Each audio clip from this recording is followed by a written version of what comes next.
Good day, y'all. Welcome to episode 19 of the Aaron Wayne podcast. A little bit of everything on this one, guys. Talk about getting back into running. Recorded this podcast right after a quick little 5K.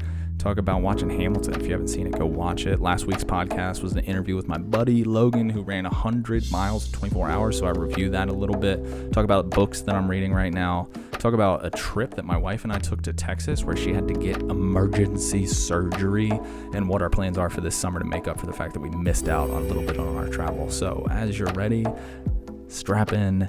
Here we go. What's up, guys? Hopefully you guys are doing well. Oh, microphone's sensitive today.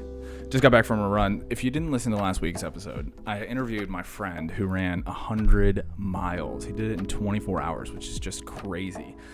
And so now I'm super jacked on running. So I'm like in my running clothes and I need to take a shower, but I told myself I was going to do a podcast. Mondays I do podcasts. So here I am doing a podcast with you guys. So hopefully you guys are doing well, and check out that podcast, man. He talks about how he ran 100 miles in under 24 hours, which is just bananas to me, which is like a super, I said it in the podcast, like if you were to guess, right now, a little interactive podcasting, take a guess how many people you think have done a 100-mile race in under 24 hours. That's an easy Google thing. I could Google that, but I'm not going to do it. I think it might be 50,000 people, and at most 250,000 people, which is just crazy. So I was thinking about interviewing people, and I really enjoy doing the solo podcast, like doing this thing and just doing, like, learning about myself and what I think and interacting with people. I've been getting a lot of good feedback on the podcast, but I also know a lot of really cool people. Like, I have a friend who is really versed on crypto, and he's been teaching me about NFTs. Like, if you saw a couple podcasts back, all the stuff I know about NFTs, like, I'd say maybe 40% of it I learned from him. And so I might have him on. That's what I've been thinking about. But I've been getting back into running, man. I missed it. I forgot how much I missed it. I've been doing the treadmill. I've been crushing miles on the treadmill. And the cool thing about the treadmill is I've been reading. I'm reading this book, Antifragile right now by Nasim Taleb, which could probably have been 100 pages instead of the 300 pages that it is. So, like, this is a thing that happens in the nonfiction world. People write a book and then they make their thesis, they use their supporting evidence, and they just keep banging away with supporting evidence. And I get enough of that as an English teacher. So I'm sort of burnt out on this book, but the thesis is solid, which is that we should be building systems and structures that are anti-fragile, not resilient, because resilient things break down over time and require maintenance, but things that are anti-fragile get stronger from stressors. For example, I'm running, and when you get back into running, the first mile sucks and it's always tough. And that's actually consistent whether you're running a 5K or a 5 mile or a 10K, whatever. But the human body is inherently anti-fragile. So when we apply stress to the body, it becomes stronger in order to compensate for those stressors. And so thinking about building systems that are anti-fragile, I don't know how that applies necessarily to my life, but I haven't found much practical application other than fitness and wellness. But I think that it's a worthwhile idea to have, like, in your head and to be working with. So I don't know. We're off to the races, man. I'm gonna have a sip of coffee. What do you think? I looked on my YouTube. Nobody's watching this on YouTube, but I'm recording it anyway on video. Cold coffee. I brewed that this morning. Left it there for myself. So, watched Hamilton. Have you guys seen Hamilton?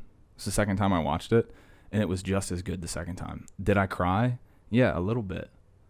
When Hamilton dies at the end, spoiler alert, it's history. It's history.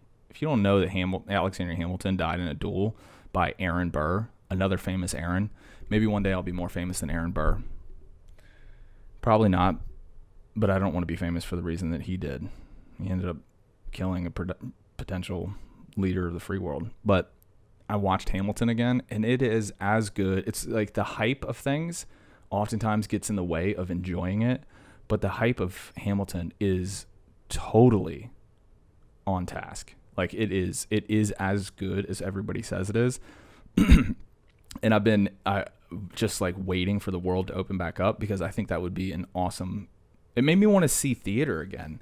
Like, I miss seeing live performances. I love going to concerts and I love going to stand up and shows like that, but there's something about theater where they create a space that is like you get totally absorbed into it, and that's when we're like fully living our lives. There's this thing that performance does that takes us out of our thinking mind and puts us into a participatory experience that allows us to let go of all of the things that we worry about on the day to day. And TV is like, and podcasts are a sort of, I want to say simulacrum. Is that the word? So, I don't know.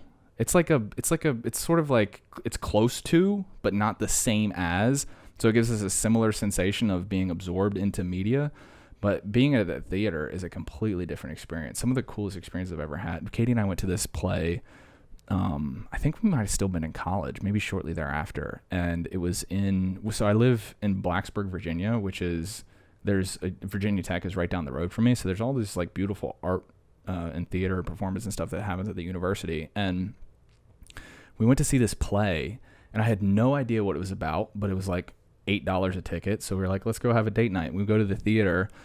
The lights come down, and this is pre-COVID, so it's like densely packed, and everybody's like excited for the show. And the lights go down, and then this person shows up on stage, and it's lit, and it's just a white mask. You know, you guys remember the Jabberwockies from like You Think You Can Dance or American Idol or one of those like cheesy ABC shows? The Jabberwockies, they were like popping and locking and doing their thing. It was one of those masks. So it's completely like androgynous and featureless white mask. And the rest of the bodies were, their wardrobe made it look like it was just the face. And then the lights start to change, and you see that their bodies are like these metallic, strange. And then it was like a 7-minute battle of this other character coming on scene on stage. And then they just had this like epic dance battle. And it was insane. I don't even remember what the play was about, but I remember that. And I remember sitting at the edge of my seat, like, oh my God, kind of like Avatar. We took or were given a Disney Plus login. So this is why I'm talking about Hamilton. And I watched Avatar again. If you haven't seen Avatar, 1, yeah, it's super cheesy. But then 2, it gave me this overwhelming sense of, it gave me 2 really heavy emotions. 1, this dread for what humans are doing to the planet. And then another side of it, which is that like we have so much capacity if we're spending time in natural places to actually commune with the energy that the planet exudes. And like that sounds so hippy dippy and like far out Burning Man stuff, but if you're standing in the woods and you're just allowing yourself to be quiet for a while, you can feel the energy of the woods, of the trees, and of the dirt and the sun and all of these things. It takes some time to like let yourself be calm enough to experience it, but those things are there to be had. And Avatar brought that back to me. And it brought to me that like so much of what the yoga world tries to do is tries to create community of like-minded people who are willing to explore those sort of subtle experiences that, again, doesn't have to be like the idea of prana, like life force runs through everything. It can just be paying attention and noticing how your body experiences being in different places. And the yoga world is like constantly trying to cultivate a community of like-minded people who are into those sorts of things. So Avatar just like, yeah, brought tears. I've been crying a lot at movies lately. I'm a big crybaby. Sometimes I cry at commercials, that's a real thing. So yeah, man, crushing it. Looking forward to getting back on the road this summer. Katie and I have been planning our summer road trip. The van needs a few modifications, a few upgrades, but I think we're going to do another road trip. Last summer, so every summer, my wife Katie and I go on a road trip because we're both public school teachers, and we finished building out our van last year, and it's decked out. It's got a bathroom and a shower and a kitchen, and it's got everything you need. It's just a tiny home on wheels. and we've owned it for the last 2 years. The first year we just took it to around and like stayed in an air mattress with a folding table and like a little Coleman 2-burner stove with a screw-on propane tank. And then after that, we spent a year like putting solar panels on it, having a queen-size bed, water, everything. Like, it's decked out. Tiny home on wheels. The most dope thing I've ever built. And last summer was our maiden voyage with that full rig. And we traveled and had a blast. And we get halfway across the country. We get to Texas, and we go to places in Austin. We're having a good time. And then we go to, I think it's San Antonio, that's just south of Austin. We go to San Antonio, and we like walk the river. I think that's the Rio Grande River. And we get street tacos, and then we go, because we have we're not staying in San Antonio. There wasn't really any good places to stay. And like the places we went were mildly sketchy. So we just wanted to get out into the wilderness. So I found a place in the woods, or in the desert rather, that has beautiful sunrise. And this app that I use said that there are wild rams that'll like walk through this place and in the mornings when the sun comes up. So, you know, come 10 o'clock, we're like, all right, 9 o'clock, PM, we're rolling, and we go towards this place. And Katie's like, I'm not feeling really well. So she goes to lay down in the back of the van, and I'm driving. It's like a 2-hour drive. So I'm podcasting and stuff. And she's like increasingly uncomfortable in the back. She's like, I really don't feel well. I worry that I have appendicitis. And I'm like, well, okay, like we're driving. And then she starts Googling her symptoms. We get to the campground, and I talked about this a little bit on the podcast last time. I feel like that's maybe why I'm trying to like tell this story again, because I'm trying to tell it in a context that wasn't as quick. So we get to the campground, and Kay's like, I'm really not feeling well. And so we both like Google, and we're remote. We're in the desert, right? And we're outside looking at the stars. She's like, I don't feel well. I'm going to go lay back down. And we start Googling her symptoms. It's like, it's like a 70% chance she has appendicitis. And we're in the middle of nowhere. But you know, the symptoms were onset in like the span of like 2 hours. So we were thinking, okay, she might have an upset stomach. If she does have appendicitis, it's not going to rupture overnight. And tell me in the comments, like, was this a terrible decision or not? I don't know. I mean, it worked out fine, but like, should I have made a different decision? Let me know. But we go to bed. She wakes up in the morning. She gets sick. I'm like, okay, this is probably a big deal. So I start driving, and it's like 3 a.m. I start driving. I'm like in my underwear in the front of the van, bleary-eyed, and these massive rabbits are running across the street, and there's cactus all over the place. And so I'm driving for a couple hours. We get to this super janky hospital in the middle of nowhere, and it's COVID, right? I completely forgot that it was COVID. So we show up, and I'm not wearing a mask. And all the doors are locked. There's only one door to this hospital. The town was called Iran, Texas. And I think the population we looked it up later, was the population of the entire town was smaller than the high school that I went to. So we get there, they let us in. They're like, sounds like appendicitis.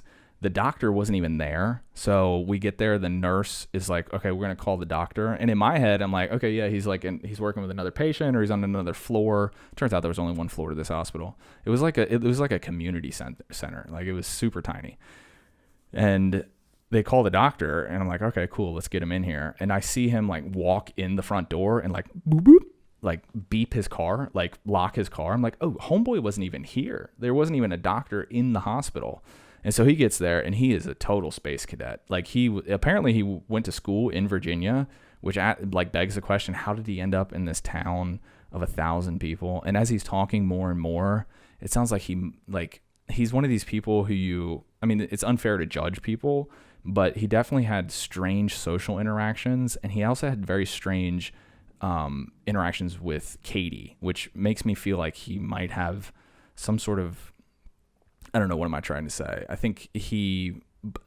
What am I trying to say? He was very socially awkward with a pretty young girl, which is my wife. She's a beautiful lady.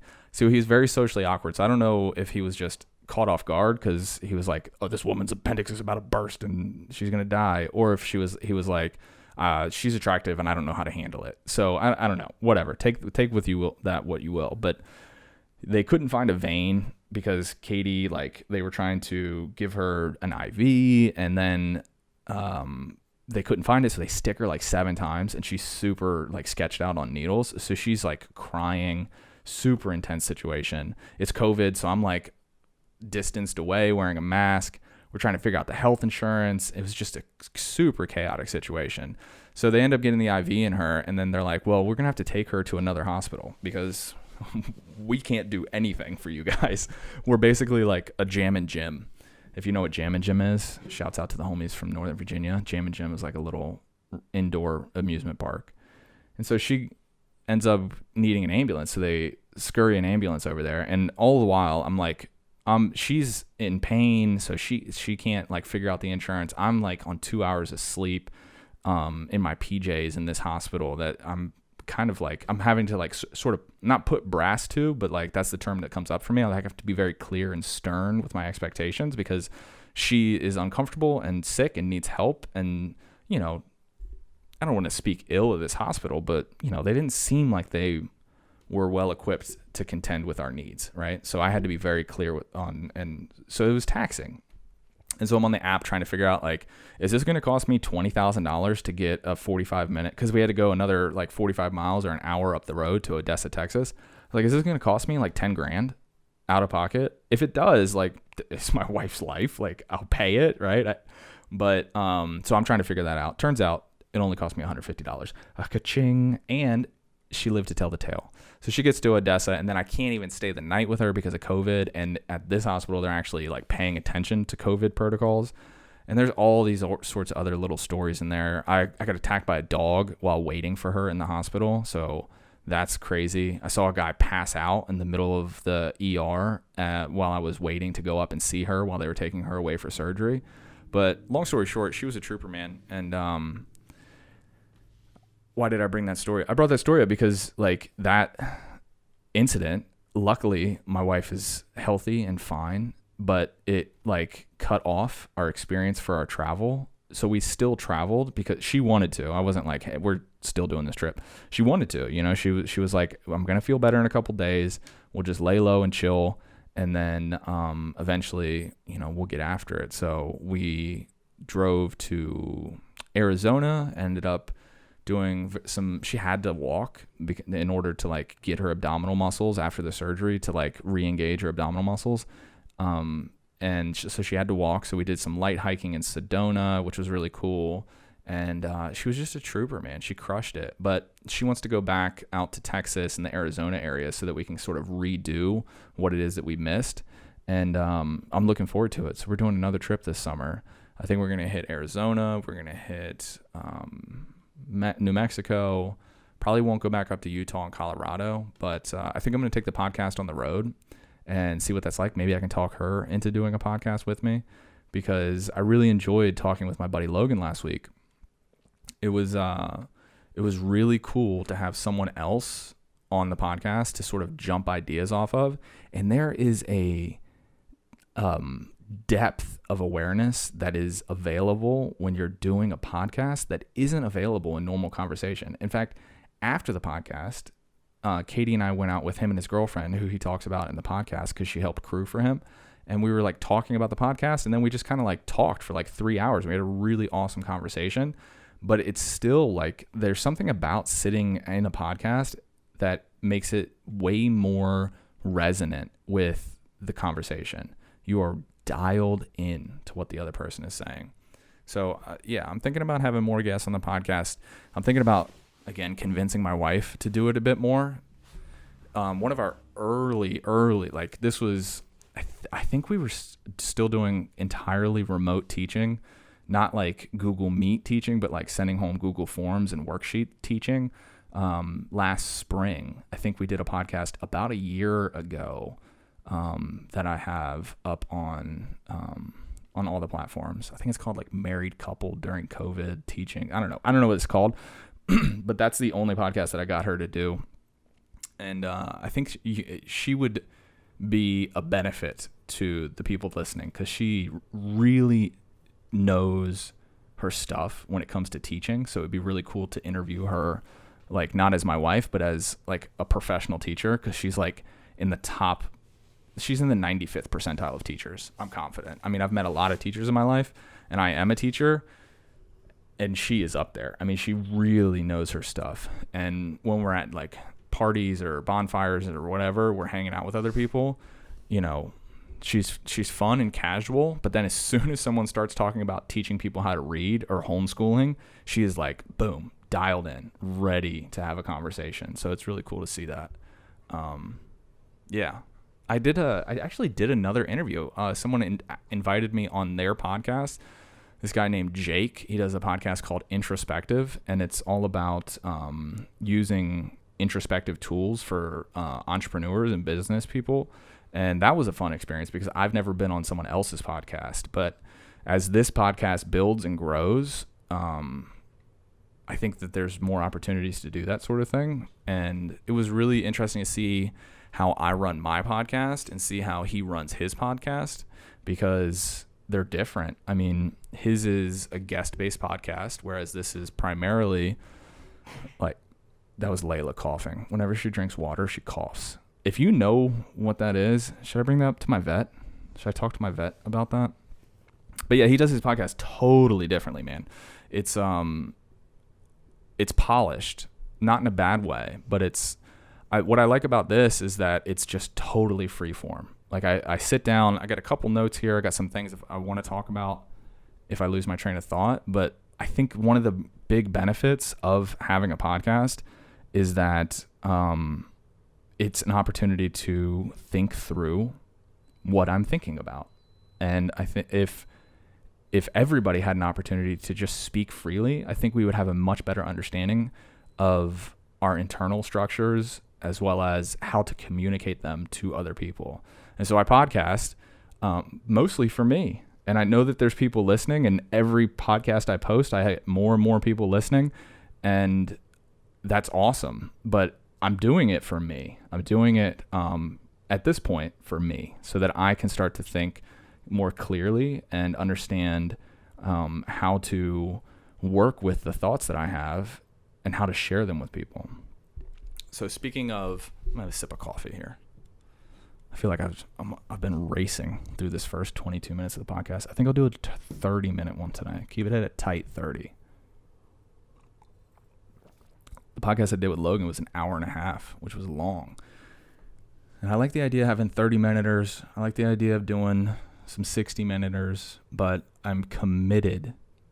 I am committed to doing this weekly. I think I'm right now where I am with the podcast. I don't have any banked, which means that I got to bank a couple, because otherwise if something had happened today, like I blew out a tire, Monday's the day that I can really do it. So I got to start banking a couple of these in some free time. But yeah, loving the podcast, man. I got a message from someone on YouTube. They wanted me to talk about the law of attraction. And so, I don't know, I'll talk about the law of attraction a little bit. So for me, the law of attraction has been, if you don't know what the law of attraction is, the law of attraction is a thing that came out from this book, The Secret. And the idea of it is that if you do I actually have a vision board in here. I did it with a yoga teacher training. And on my vision board, I have a picture of David Goggins, a picture of a Yeti, a picture of someone teaching a yoga class, a van, Anthony Bourdain, a picture, a bunch of millennials dancing around a van, and this guy who is every bit of 85 years old, but looks really fit and is in these like old man workout clothes, like he just got back from a run. So that's a vision board, right? And so the law of attraction, as I understand it, is the idea of creating intention around what you want out of your life. And I think that if you come to that with a really skeptical mind, the way that you translate it is this. If I make a vision board and I think hard enough, I expect that I will become a billionaire and be 6'3" with 8% body fat and everyone will love me. When in reality, as I understand a more nuanced understanding of what the law of attraction, which like it's not a law, but it's like the idea of setting intention is what I would rephrase all of the law of attraction stuff to, is to setting intention and getting clear on what you want. I think all it is a tool to keep your focus on the things that you want in life, because the things, so Ram Dass says, I'm balding. And if I worried about, I'm not balding. Maybe I am a little bit. But Ram Dass says, if I'm thinking about the fact that I'm losing my hair all the time, when I go out into the street, all I will see is other people who are losing their hair. And neurobiologically, we know that this is true. So if people are focused on something, that is what they see. The world we experience, delineated through our five senses, is only a fraction of a fraction of a fraction of the world that is available to us through sensory experience. And so our inner thoughts and monologues are really important when it comes to what we actually see and notice in the world. And so as I understand it, the law of attraction, the way that I don't really use it, but like the way that I think about how one could use the idea of law of attraction effectively would be allowing yourself to take time to set intention about the things that you're looking for out of your life. Because if we're consistently focused on the things we don't want in our life, like balding, all we're going to notice is the fact that everyone's losing their hair, metaphorically speaking. And so the problem with the law of attraction is that if you watch any documentary or read about the law of attraction, it has been co-opted by people who are trying to sell you get rich quick schemes, or the idea, it's like what I talked about a couple podcasts ago. It's like, people are getting wealthy out there in the world telling you that you can be wealthy, when in reality, the real thing we should be thinking about in our life is, how can I be fulfilled and live my life in a meaningful way? Money will solve all of your money problems, but eventually you're going to have to address the other problems too. So might as well start with the stuff that you can handle in your everyday life on a daily basis. And then, wealth, if that's something that happens, it's what happens. But the law of attraction, as I understand it, is a tool. It's putting language around something that the yogis have always talked about, which is, if you go into something with a clear head and you set an intention, you will get fundamentally different outcomes than if you're randomly allowing yourself to go through your life, or if you are focusing on the things that you don't want, because you're going to attract the things that you focus on. And so, can you make a vision board with a yacht on it and a picture of Conor McGregor in a nice suit, and then become that without working your tail off and making consistent improvements in whatever aspect of your life that would require you for you to have that yacht and to have Conor McGregor suit? No, you got to actually do the work. But you're not even going to see the work to be done if you don't set your intention.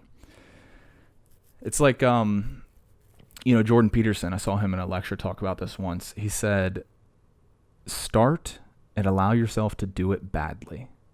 Because whatever path you're on, if you just start it, you'll be from point A to point B.